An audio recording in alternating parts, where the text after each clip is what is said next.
안녕하십니까. 단락전류의 이제 네 번째 테이프 강의가 되겠습니다. 그래서 지금 저희가 지금까지 강의를 단락전류 가지고 3시간을 강의했고, 4시간째 강의가 되겠습니다. 그래서 이 4시간째 강의는 저번 시간 때도 잠깐 말씀드린 것처럼, 끝나면서 말씀드린 것처럼, 기호전류원에 대해서 구체적으로 보고요. IEEE에서는 단락전류를 어떻게 계산하는지, 그리고 미국에서는 계략적으로 약식으로 단락전류를 어떻게 계산하는지, 퍼 유니트 법을 계산하면, 그거는 각 선로마다 구간마다 전부 다 임피던스를 선정을 해가지고, 임피던스 맵을 그려가지고 구할 수 있습니다만은, 퍼 유니트 법을 구하는 방법은 어떻게 구하는지, 간략식으로 구하는 방법은 어떻게 구하는지, 미국에서는 M하고 F라는 계수를 가지고 상당히 아주 간단하게 구해보는데 그것들을 어떻게 구하는지를 이 시간에 잠깐 들여다보도록 하겠습니다. 저희들이 우리 앞에서 이걸 봤죠. 그래서 이번 시간에 하는 것이 문제 4의 단락전류의 기호전류 원의 형태하고 기호전류 원의 형태가 어떤 것인가 하고 단락전류를 산출하기 위한 가정조건들이 뭐가 있는가, 이 부분에 2개를 보도록 하겠습니다. 2개를. 그래서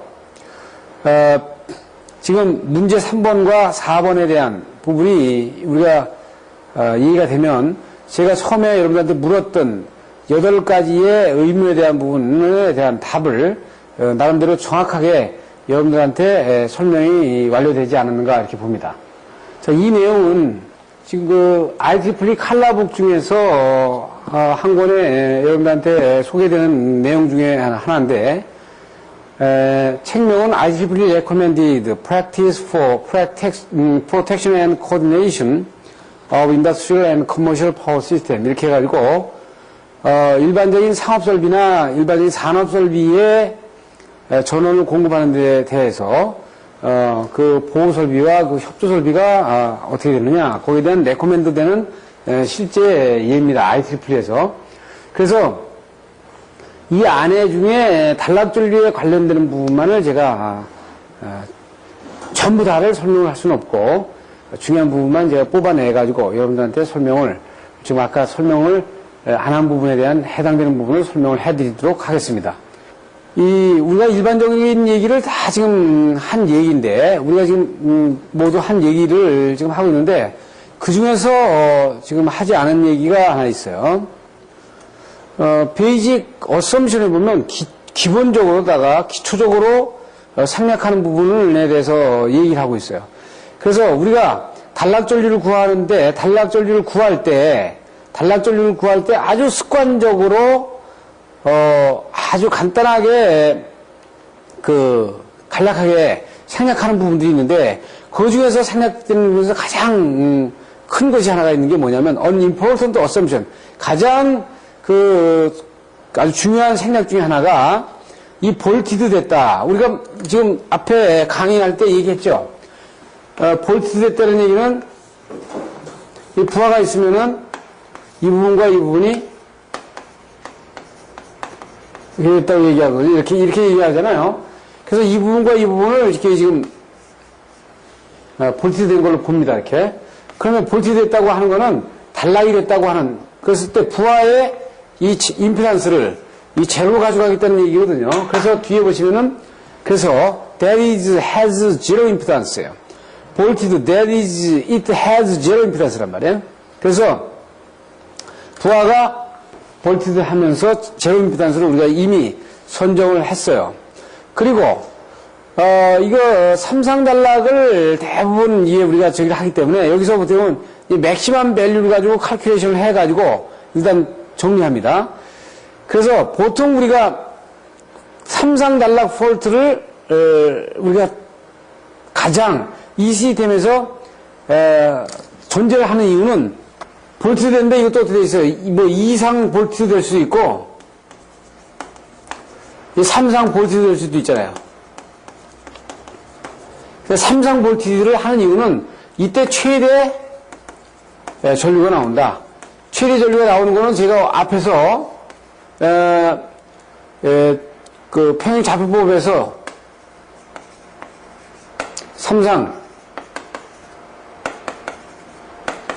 법에서 이때 3상 단락 때 임피던스가 가장 낮게 나오니까 전류가 가장 크게 나오는 걸 봤어요. 그래서 일반적으로 이제 단락 전류를 구하는 과정에 이제 여기에서 이런 내용들을 이제 보통 우리가 일반적으로 얘기를 안 하죠. 그래서 3상 단락 전류, 단락 전류 구하면 그냥 바로 그냥 단락 전류 구하는데 이런 과정들을 미리 얘기 안 해도 우리 계산하는 사람도 알고 있고 나도 알고 있고 다 아는 것처럼 그냥 넘어간단 말이에요. 그렇지만 그 내용들을 하나씩 한번 짚어보자는 얘기입니다. 자, 보시면은 이제 several assumption에서 보시게 되면 여러 가지의 그 생략을 하는데 이거는 왜 그러냐면은 굉장히 계산을 아주 simplify, 아주 간단하게 만든단 말이에요. 간단하게 약식을 할 수 있어요. 그러면 first, 첫 번째로 하는 부분이 뭐냐? 단락전류를 구할 때는 여기서 얘기하면 볼티드 됐다. 뭐가 3상으로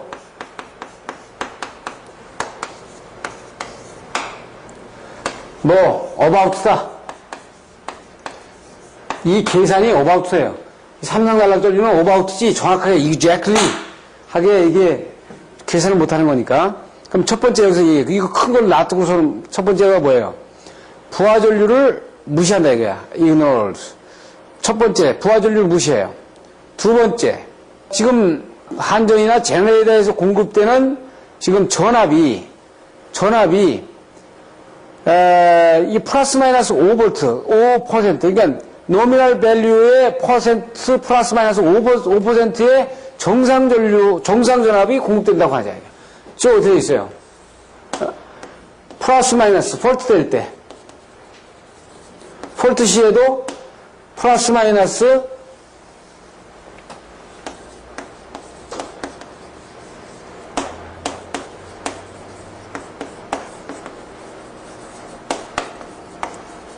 가능하지 않죠. 그런데 이 가정을 둔단 말이에요.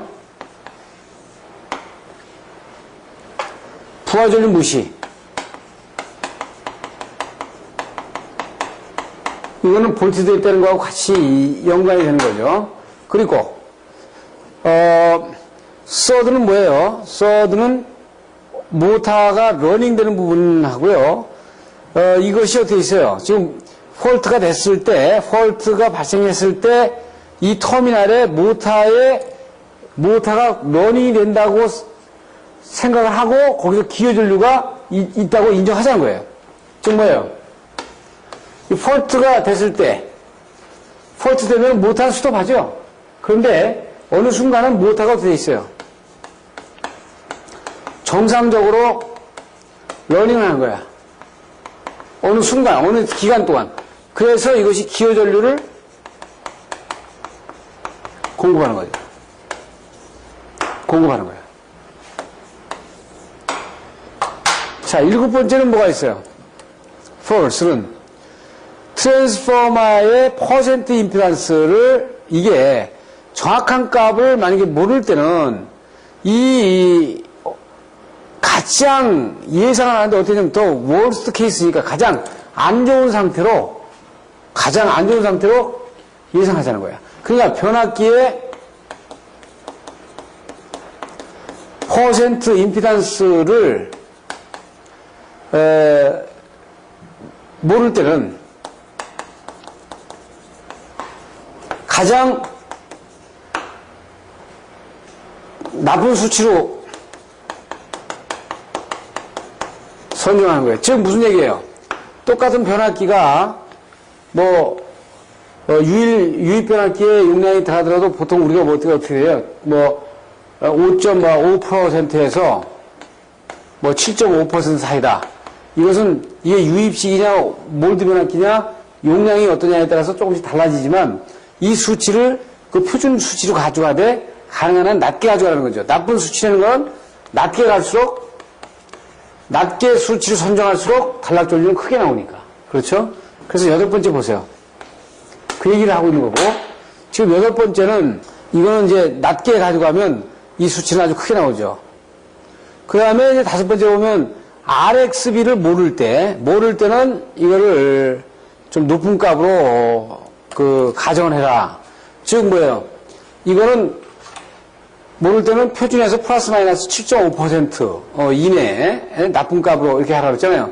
근데 RXB를 모를 때는, 이 B를 모를 때는, 이 RXB에 의해서 뭐예요? 비대칭 계수가 결정됐죠? 비대칭 계수가 결정이 됐는데, 이 RXB를 모를 때는 가능한 한, 높게 선정해라.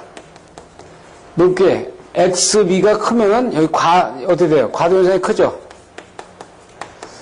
현상이 크게 나오고, 비대칭 계수가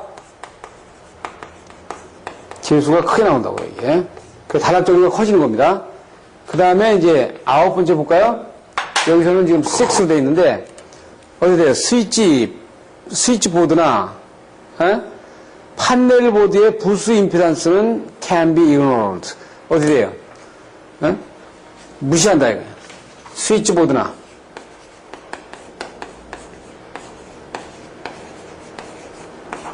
판넬 보드.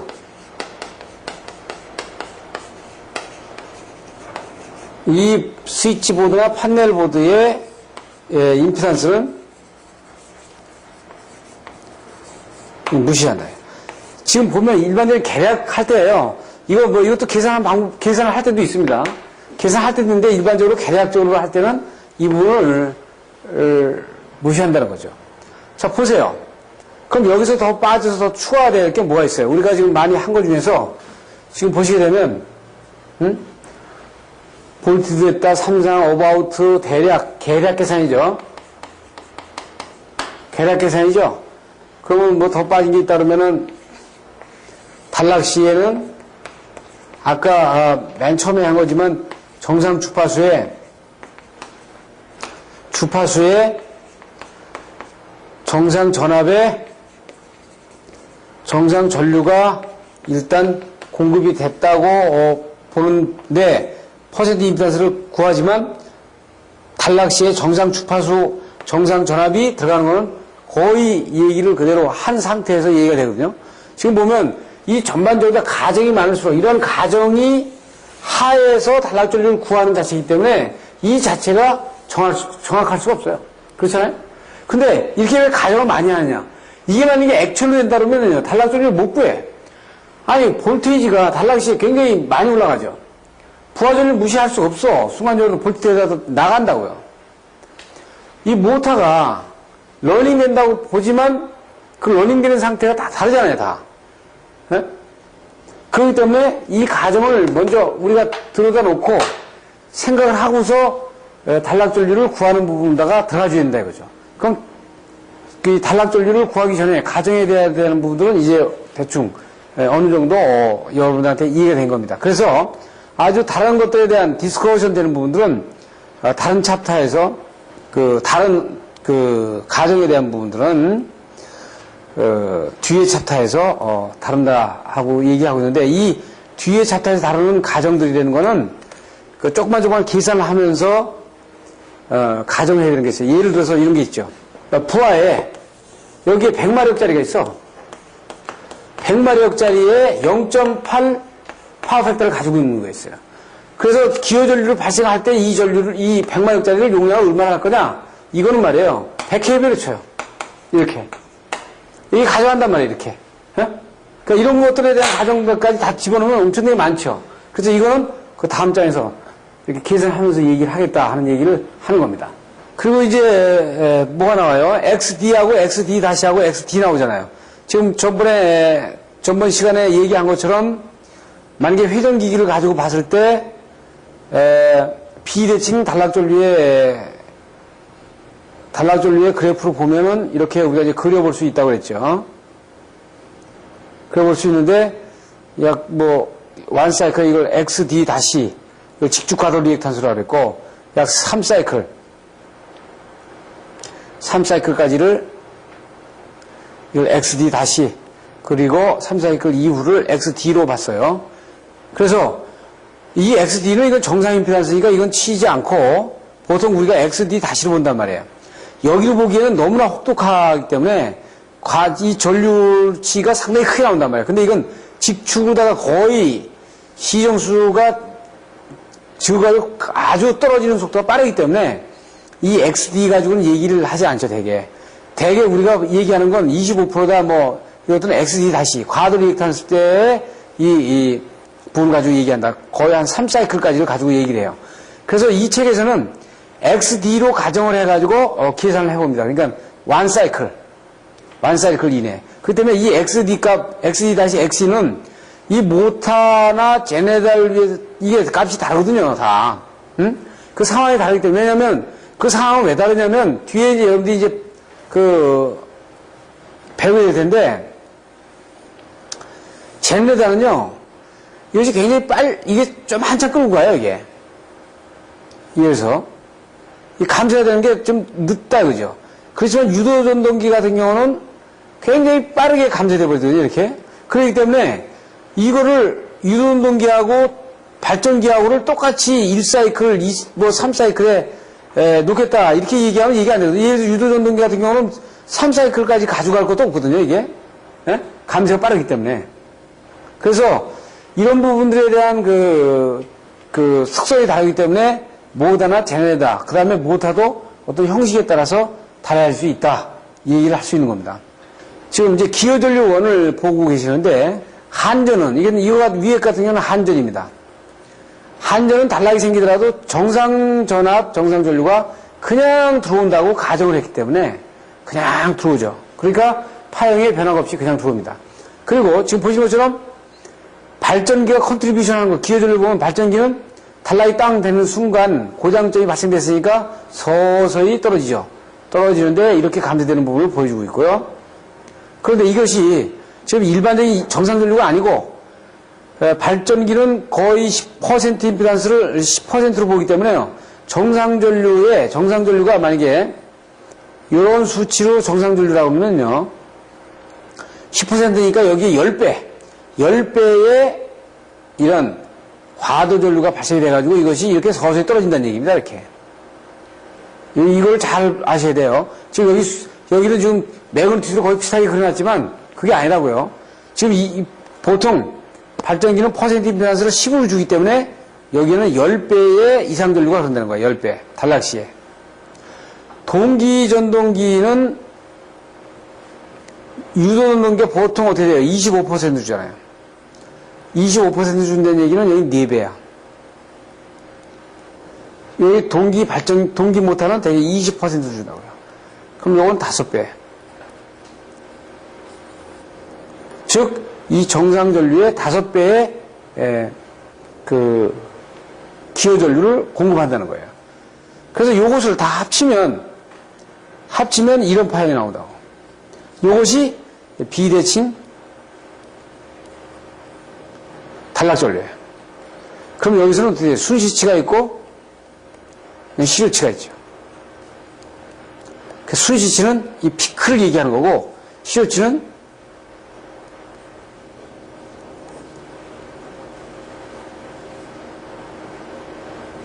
루트 2로 나눠준 값이죠.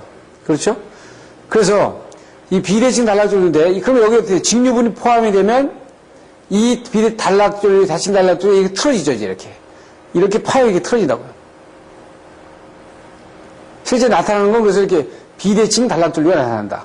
지금 그러면 우선 우리가 다시 한번 여기서 알아야 될 것이 이 세 개가 합쳐져서 이런 대칭 단락전류를 만드는구나. 그래서 여기서 비대칭 단락전류가 직류분이 포함이 돼가지고 비대칭 단락전류가 되는구나. 이 부분을 여러분들이 아시면 되겠어요.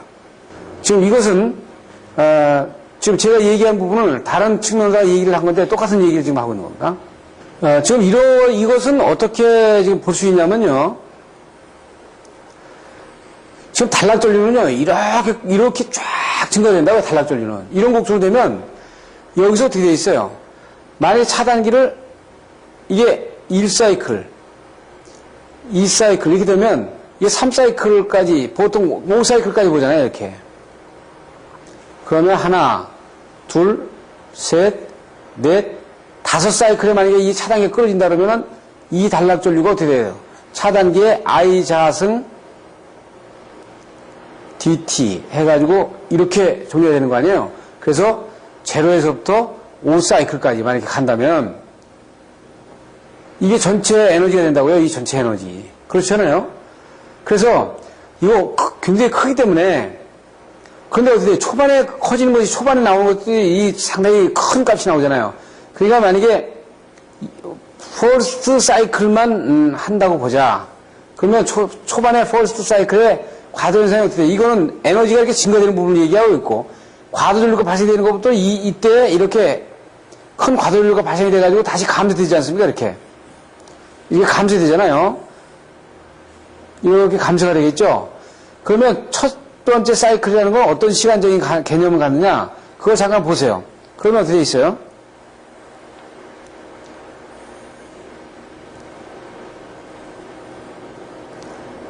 어, 1분에 60사이클이니까 그렇게 되면 어떻게 있어요? 0.016 세크가 됩니다. 1사이클이 되는 거는. 그리고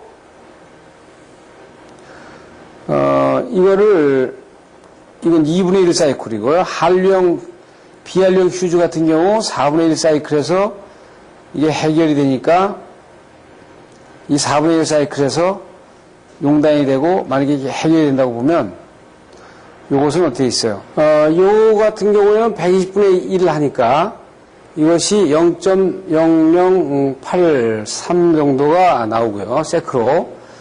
만약에 그 한류형 휴즈처럼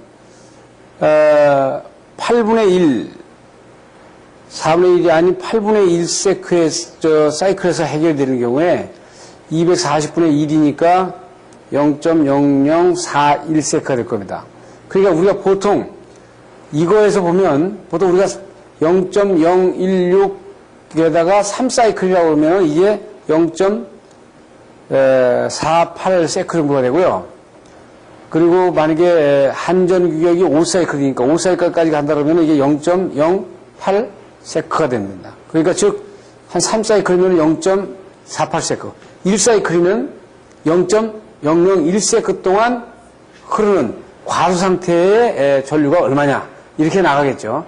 시간적인 개념을 여러분들이 잠깐 가지시고 이 강의를 보시면 되겠어요.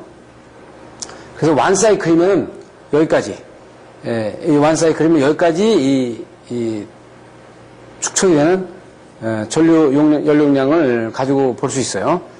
자, 그러면 우리가 이제 IEE에서 기호 전류원을 계산하기 전에 먼저 설명돼야 되는 부분들이 있습니다. 자, 여기에서 지금 보면 우리가 먼저 이 강의 들어가기 전에 조금 우리가 기존의 관념을 좀 바꿔야 될 것이 그 IEE에서는 모터를 우리가 이제 사용할 때 보면 이건 이제 미국 관점이라고 그래요. 그럼 여기는 이제 동기전동기가 있고 유도전동기가 있잖아요. 근데 우리가 보통 거의 다 유도전동기를 쓰고 동기전동기 쓰지 않는단 말입니다. 근데 미국에서는 동기전동기와 유도전동기를 거의 같이 배치를 해가지고 써요. 그러니까 프렌트에서나 건축물에서나 다 마찬가지거든요. 이 동기전동기를 상당히 많이 쓴다 이거죠. 그거 많이 쓰는 이유는 이 동기전동기를 많이 쓰는 이유는 콘덴사를 설치하지 않기 위해서. 선로에다가 역률 개선용 콘덴사를 설치하면 여러분들 우리는 뭐 역률 개선용 무조건 콘덴사를 붙이는 거로 생각하는데 콘덴사를 붙이면 자 보세요. 콘덴사를 붙이면은 이니저에다가 역률 개선하죠. 하니까 과보상 될 수도 있죠. 그래서 폐안티 효과 나올 수 있죠. 그 다음에 고주파가 발생이 돼가지고 콘덴사에 들어오게 되면 증폭 현상 발생될 수 있으니까 리액터 설치해야지. 리액터 잘못 설치하면은 공진점 만들어져가지고 어떻게 있어요? 리액터 사고 많죠? 파형이 찌그러지지? 이런 어려운 부분들이 상당히 많습니다. 그래서 콘덴사를 설치하면은 여기에 대한 역기능이 많다 이거죠. 네? 역기능. 그러니까 역기능인 건 리액터를 설치해야지. 파형이 찌그러지는 부분. 네? 과보상 문제.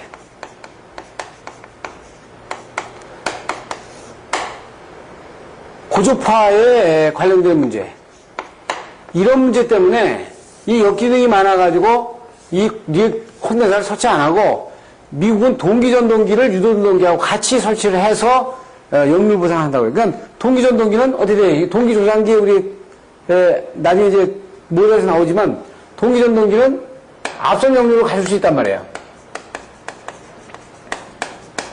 마음대로 우리가 마음대로 가져갈 수 있다고요. 앞선 역류를 하게 되면 유전동기하고 같이 런을 시켜주게 되면 회로에서 유전동기에 의해서 그 역류 조화가 많으니까 그 역류를 반드시 어떻게 돼? 카바링을 할 수 있죠. 그래서 어떻게 있어요? 이제 미국에서는 동기전동기를 설치하고 동기전동기를 설치하면 앞에다 리액터 설치한단 말입니다. 이 리액터가 기동용이 아니고 동기전동기는 앞선 전류니까 앞선 역류니까 너무 앞서면 여기서 여기 만약에 다른 부분에서 유전동기 설치했다고 해요. 인덕션 모터를 설치했어요. 그럼 인덕션 모터는 100마력을 설치했고 동기전동기는 만약에 1000마력을 설치했다. 이렇게 설치한 경우에 상당히 동기전동기가 많잖아요. 그렇게 되면 이게 어떻게 보면 선로가 거꾸로 뒤진 전류가 아니라 앞선 전류가 돼가지고 상당히 역률이 앞선 역률이 돼가지고 이것도 또 역률이 나쁜 과부상의 문제가 생기니까 여기다가 거꾸로 맞춰주기 위해서 리액터를 적는다고. 근데 리액터는 파형이 찌그러지면 이런 문제가 돼야 되는 부분이 야기가 안 돼. 근데 콘덴사는 이거를 역률을 개선하기 위해서 콘덴사 설치하면 용량 커지면 여기다 또 리액터 설치해야죠. 네? 이런 부분에서 상당히 그 또 설치를 인위적으로 하는 부분에서 관리 문제 이런 것들이 되기 때문에 이거를 동기전동기 설치할 때 리액터 설치한다는 걸 여러분들 꼭 유념해 두시고 머릿속에다 두시고 이 IEEE 강의를 들으셔야 돼요. 자, 이건 일반적인 모터를 설치하는 부분에서 일반적으로 우리가 가지고 있는 생각과 미국 측에서 생각하는 생각과는 좀 다른 부분이 있다.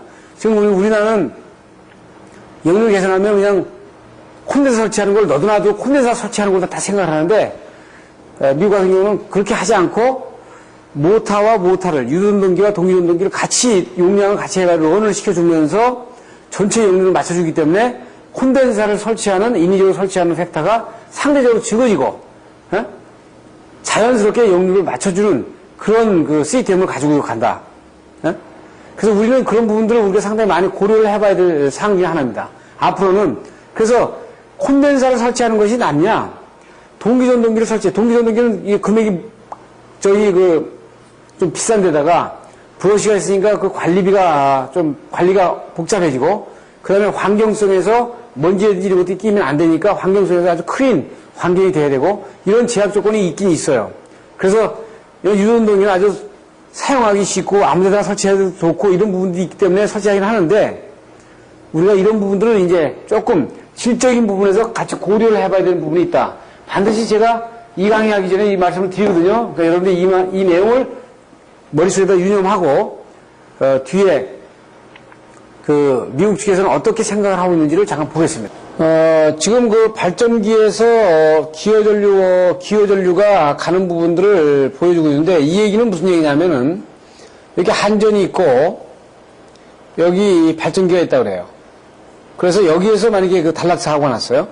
그러면 한전과 발전기는 같은 무한보선대를 보니까 한전에서는 바로 그냥 평상전류처럼 이 단락전류 들어가겠죠. 그리고 발전기에서 단락전류로 들어갈 겁니다. 그럼 발전기가 예를 들어서 100kV에 여기에 지금 정상적으로다가 공급하는 전류가 10A라고 치면은 단락이 생긴 경우에는 이 10A가 거의 10배의 증폭을 한다는 거죠. 그래서 이게 100A의 기여전류가 일로 들어간다는 거예요. 왜냐하면은 쟤네들의 암페어 있잖아요. 그럼 정상전류에 암페어 있죠. 암페어 이게 10A다. 거기에 곱하기 100%이면서 XD2-를 줬는데 대개 이걸 10을 준단 말이에요. 10. 그러니까 이렇게 되면 어떻게 되지? 이게 10배가 되죠.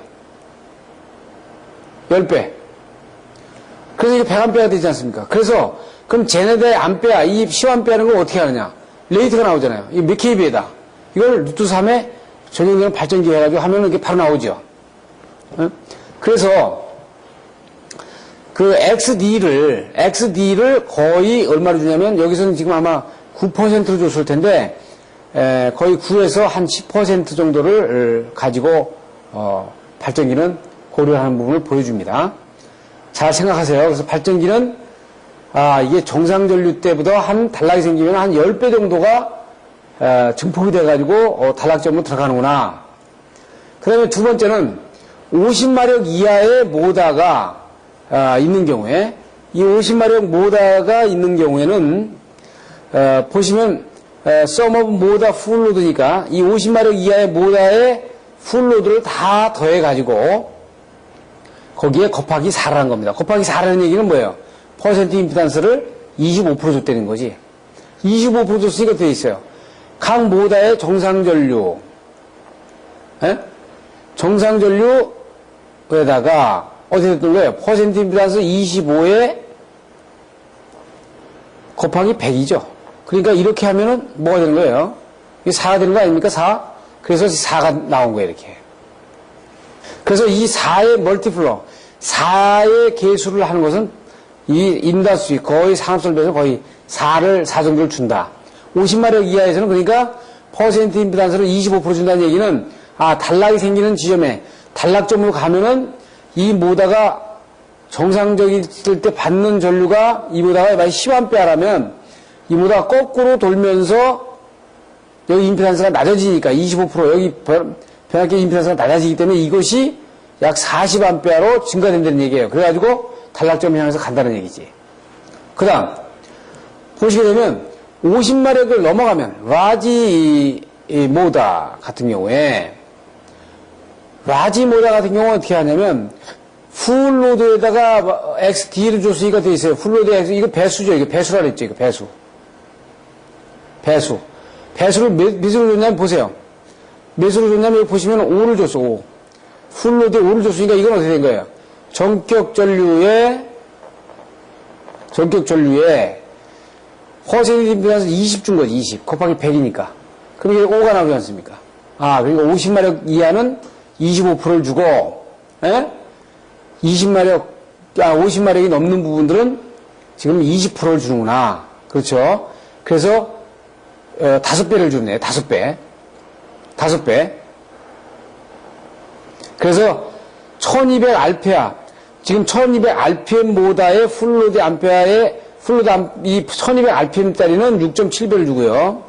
900rpm짜리는 5배를 주고 450rpm짜리는 3.6 계수를 준 부분을 보여요. 그래서 여기 XD에 보게 되면 지금 15%에서 20%, 28% 이런 식으로 다 주고 있습니다. 그래서 또 그 변압, 그 발전기의 그 인입 계수가 다르잖아요. 다른 것에 따라서 인입 그 전류가 다르긴 다르지만 지금 이렇게 주고 있는 부분을 우리가 봅니다.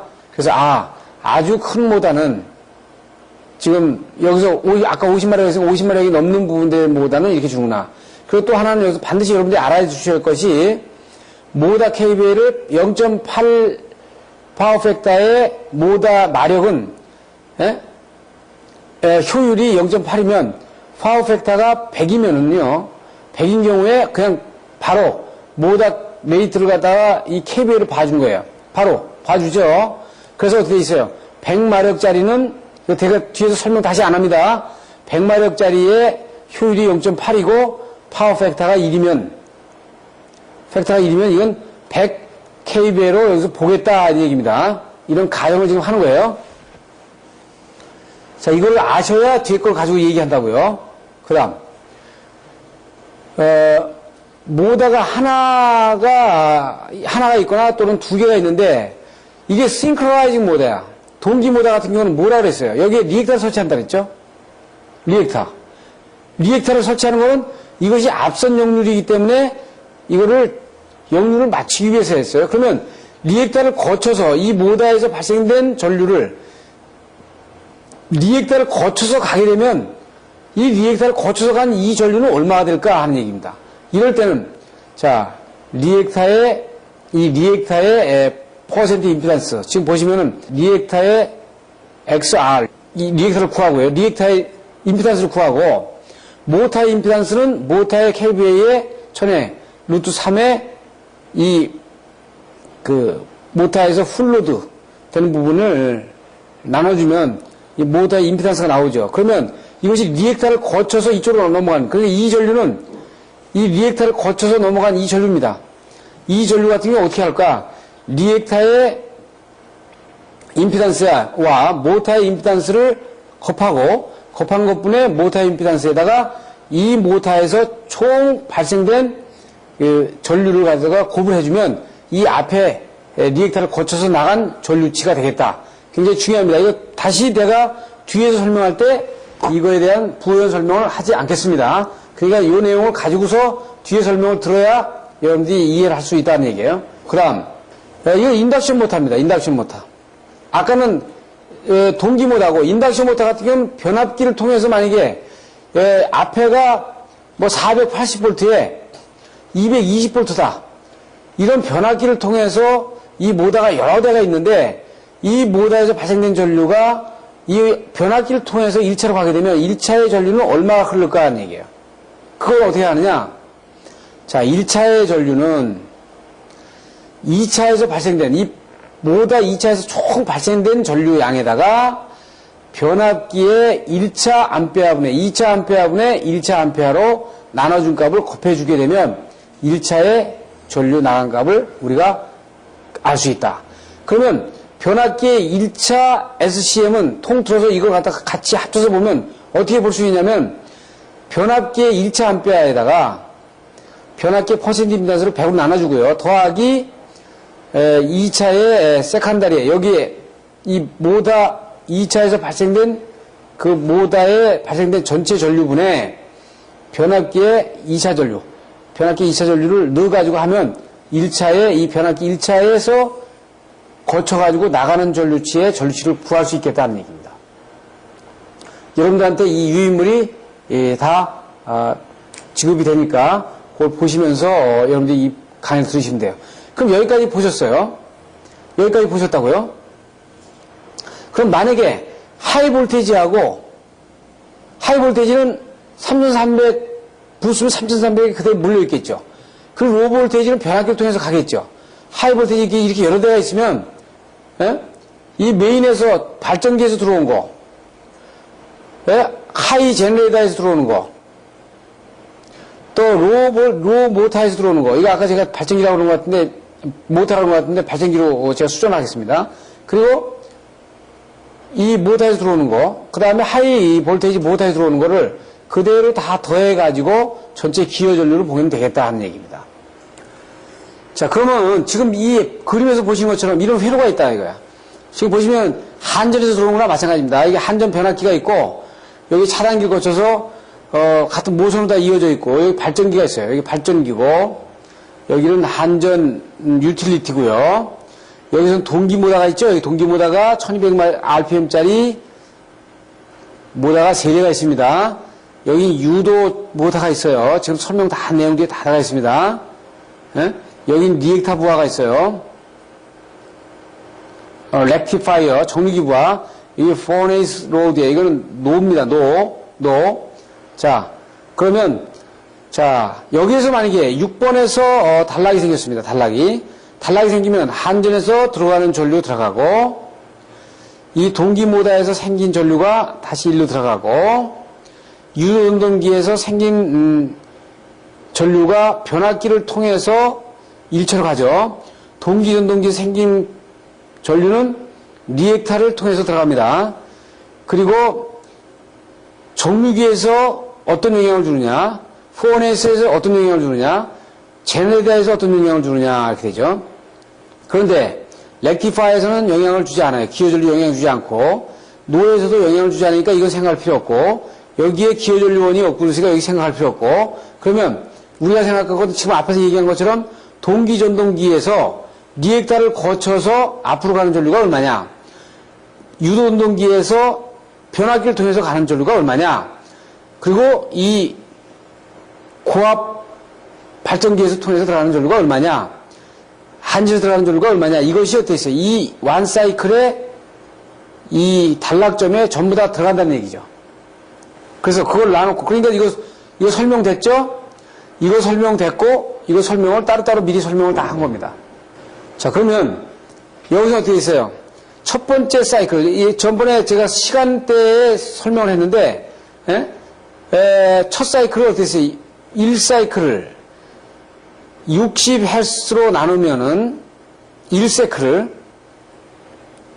60Hz로 나누면은 0.016 세크가 되지 않습니까? 그러면 이거를 0.016을 3사이클로 하면은 하는 경우하고 0.016을 5사이클로 하면은 이게 얼마가 나오죠? 지금 보시면은 3사이클인 경우에 0.03, 0.048 세크가 되고요. 그 다음에 5사이클의 경우에 0.08 세크가 되니까 5사이클 같은 경우 끌고 가도 이게 하나, 둘, 셋, 넷, 다섯, 여섯으로 이렇게 다섯을 끌고 가서 이렇게 쭉 내려와도 거의 0.1세크가 되잖아요. 0.1세크. 이거 대략으로 봐도. 그럼 어때요? 0.1세크면은 여기서 보이는 것처럼 거의 이 정도 수준가 있죠. 그러니까 어떻게 됐어요? 굉장히 과도 상태에 놓이잖아요, 이게 지금. 이거는 RMS 비대칭 계수고, 비대칭 전류고, 이거는 RMS 시료치죠, 시료치. 그러니까 비대칭 전류의 이거는 시료치고, 이거는 대칭 전류의 시료치란 말이에요. 그럼 우리 걸리는 건 어떻게 돼요? 보통 이게 걸리지 않습니까? 그러니까, 보시면은, 차단기에 걸리는 거는 대개, 지금 1사이클이면은, 이거 5사이클일 때, 0. 약 대력이 나오니까, 1사이클로 보면 어떻게 있어요? 거의 이 초기의 단계에 갈려있는, 아주 과도 상태에 걸려있는 저희가 나온다고요. 요게 어떻게 돼요? 아까 말한 대로 5배, 10배, 심지어 이렇게 막 전류가 나오는 겁니다, 이게. 이것이 어떻게 돼요? 기여전류, 단락전류로다가 들어간다는 거예요. 자, 여기서 보시면 이제, 그래서 이제 폴스 사이클이라는 거 아시겠죠? 먼저 머릿속에다 폴스 사이클 나누세요. 이게 5사이클일 때 거의 0.1세크다. 그러면 폴스 사이클이면 어떻게 돼요? 이거에 5분의 1이니까 엄청나게 짧은 시간이기 때문에 거의 과수 상태에 놓인다 이렇게 봐야 돼요. 그래서 모다와 제네다의 숏서큐트의 기여전류가 얼마냐? 자, 보세요. 부스 13번과 14번은 노 컨트리뷰션이에요. 13번과 14번은 저희가 없죠? 모타가 없어요. 지금 보시는 것처럼 14번과 15번은 모타가 없어. 그러니까 여기서는 기여전류원이 필요 없어요. 그러니까 여기는 오케이. 아무 문제가 없고, 지금 어떻게 13번에 100kVA의 100마력 인덕션 모터의 80%의 파워 팩터는 이건 100kVA로 봤으니까 아까 어떻게 됐어요? 5배 보자 그랬죠? 5배. 그러면 어떻게 있어요? 5배 곱해주면 RPM에 따라 다르지만 정상 전류의 5배니까 여기에 나오는 것이 628A인데 이 628A에 어떻게 지금 유도운동기가 2대니까 곱하기 2를 하게 되면 1256A 걸립니다. 어디에? 부스 11번과 12번에 1256이 어디에 걸리냐면 1256A가 부스 11번과 12번에 걸리죠. 이렇게 나오고 이렇게 나오니까 그러면 이 전류가 변압기를 통해서 앞으로 가잖아. 그러니까 변압기를 통해서 얼마나 이 전류가 1차로다가 변환이 되는지를 한번 봐야죠. 그러니까 변환되는 건 아까 설명 다 했죠. 트랜스포머의 1차 전류 계산하면 104A 나오고 2차 전류 계산하면 902A 나오면 그걸 가지고 어떻게 했어요? 1차 건너가는 건 이렇게 한다고 했죠. 앞에 설명 다 됐습니다. 그렇게 되면 135A가 됩니다. 즉 뭐예요? 여기에서 변압기를 거쳐서 앞으로 나온 저기가 135A가 된다는 거예요. 그래서 즉 뭐예요? 1사이클에 이 모터에서 발생된 기여전류가 변압기를 통해서 나가면 135A를 기록하는 겁니다. 여기 즉 135A를 이 단락점에 들어가주는 기여전류로 작동을 하게 되는 거죠. 자, 그리고 난 다음에 넘버 9번 부스는 모터가 없어. 그러니까 오케이, 이건 문제가 없고, 그 다음에 부스 7번과 8번의 제네레이터 컨트리뷰션에서는 발전기는 얼마로 받았냐면 9% 받잖아요. 그럼 625kVA니까 정상전류 9에서 정상전류에다가 거의 9%니까 11배 받죠, 11배. 약 11배. 그러니까 발전기에서 나오는 거는 거의 11배를 봐라는 얘기예요. 11배. 정상전류에. 그 여기는 거치는 게 없죠. 그러니까 바로 다이렉트로 이건 어디로 가요? 이리로 가버리죠. 그래서 지금 보면 11배니까 되어 있어요. 964A가 되네요. 그 다음에 부스 6번이 여기에 모터가 있으면 이것도 이 모터가 단락적으로 되는데 기어주려 했는데 여기 없으니까 이 부분 생각할 필요 없는 거고요. 지금 보시면은 앞에 부분에서 이제 100마력의 파펙타가 100일 때 효율 0.8이고 파펙타 100일 때 100kV를 봤으니까 여기는 파펙타를 0.8로 줬으니까 지금 480kV로 봤습니다. 그래서 풀로드를 이렇게 이제 구하고 정상 전류를 구하고 여기다 10을 줬으니까 10배를 준 거죠. 10배. 그러면 10배가 되면 어떻게 돼요? 693A가 되는 겁니다. 그러니까 어떻게 있어요? 여기에서의 하나의 모터에서 693A니까 곱하기 3개를 해줘야죠. 그렇게 되면 곱하기 3를 해주면 어떻게 있어요? 2079가 나오네요. 2079가 리액터를 통해서 가잖아요. 앞으로. 동기 모터가 있는 경우에 이 리액터를 통해서 간다 그랬잖아요. 그러면 이 모터의 임피던스를 ZM으로 했고요.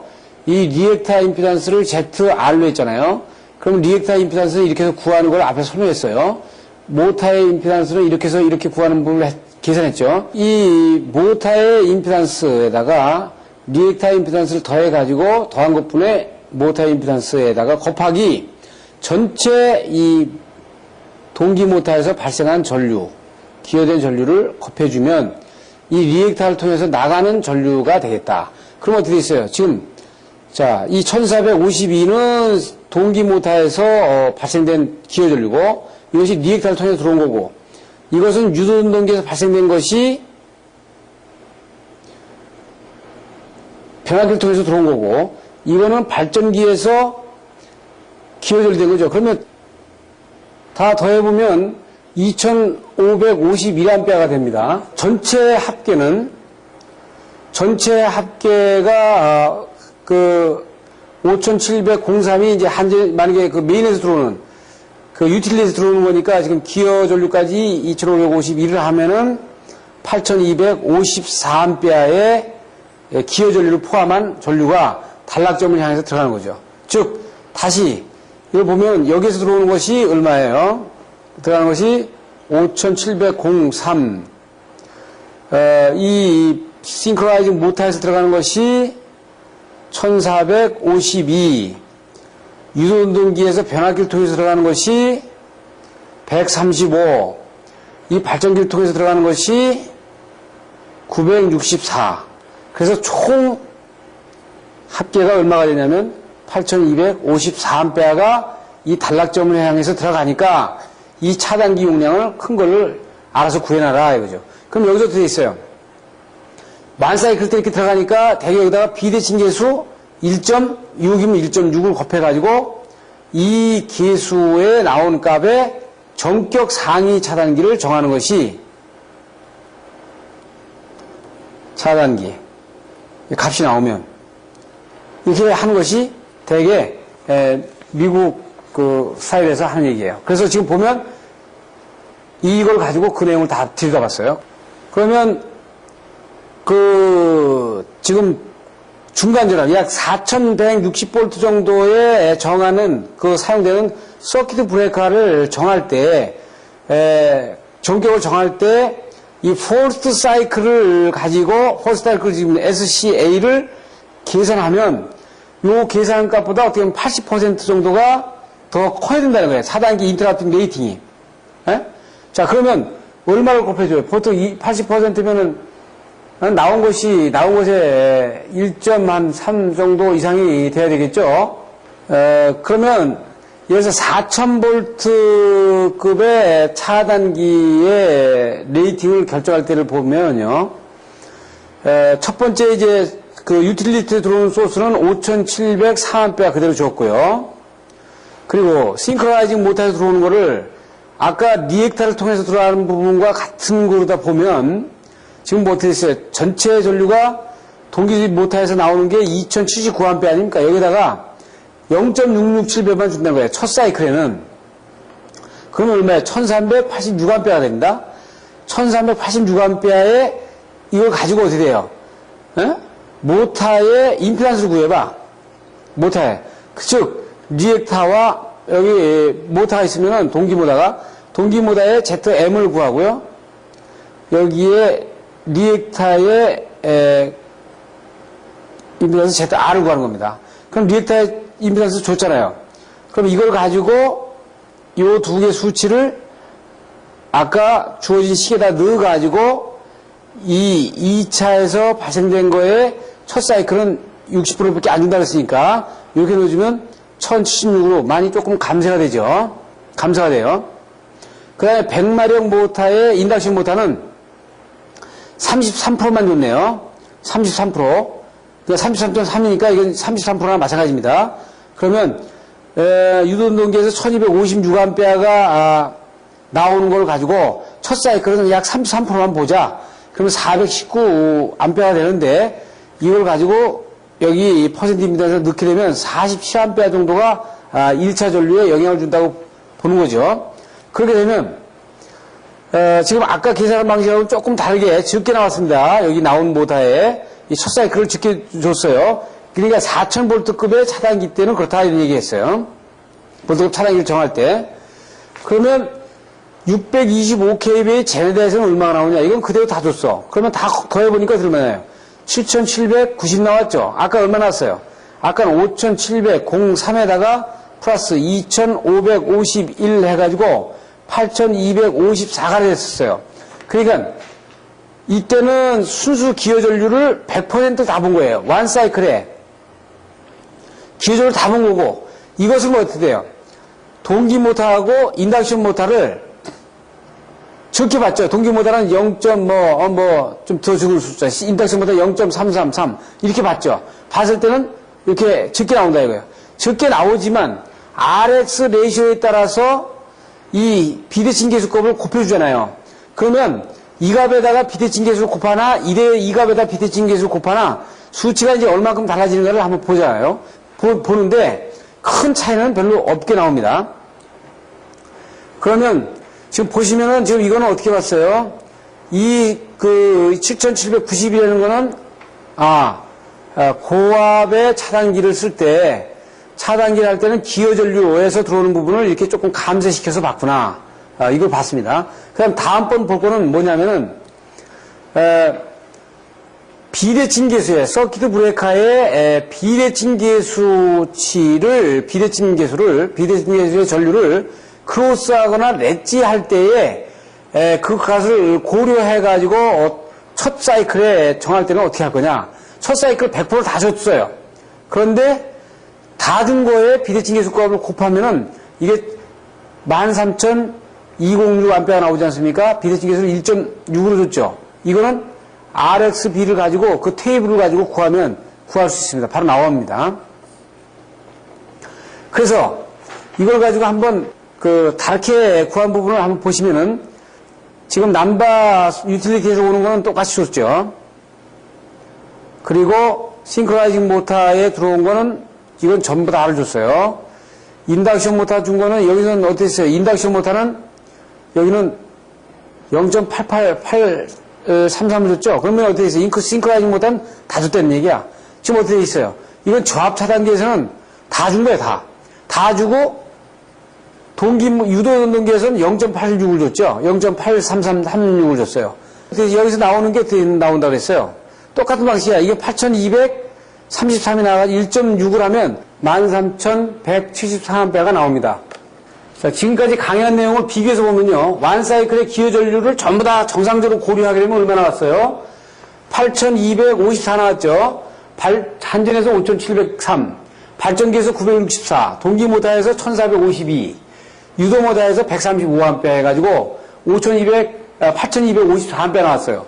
그런데 이걸 4,000V 고압 차단기에 적용하는 경우에는 이거 그대로 다 인정해주고, 이거 인정해주고, 동기모타에서 나오는 거는 6.7%만 인정해주고, 그 다음에 유도운동기에서는 33.3%만 인정해주니까, 어디 있어요? 7,790A 나왔죠? 저압 차단기 적용하는 거는 인정 그대로 해주고, 오히려 모타에 대한 거는 그대로 인정을 해주면서 유도운동기를 83.3% 적용하다 보니까 8,234이 나왔어요. 그러면 여기에다는 차단기로 돼 있어요. 7,790 곱하기 이 비대칭 그 계수를 갖다 곱해줘야지. 그러면 이 부분을 곱해주게 되면 이거 1.5가 될 수도 있고 1.4가 될 수도 있고 1.6이 될 수도 있고 이 RX 값을 가지고 해준다고요. 그럼 1.6을 곱해주면 여기서 나온 치하고 여기서 나온 치하고 거의 비슷하게 나와요. 지금 오히려 여기서는 이거 크죠? 조합은 오히려 크다고요. 그런데 이거 14카 정도 써야 될 거야. 14카. 어? 지금 이렇게 나오면 여기 얼마 나오는 게 약 1.6으로 보면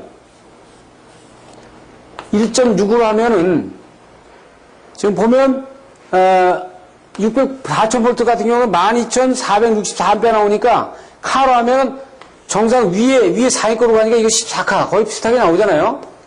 예. 그래서 이거는 기어전류 1이고 이 원사이클에. 그래서 1사이클을 원사이클에 있을 때 그 K값을 계산해가지고 비대칭 계수값을 계산하게 되면 이렇게 나와준다는 걸 보여주고 있는 거예요.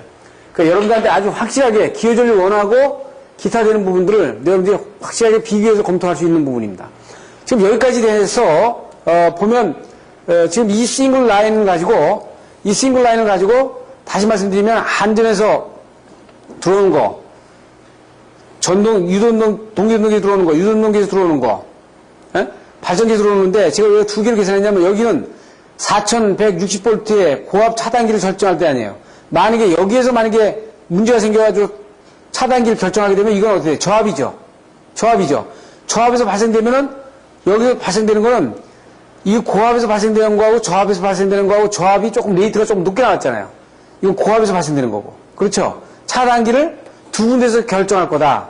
그래서 두 개로 비교해서 설명을 해주고 있는 겁니다.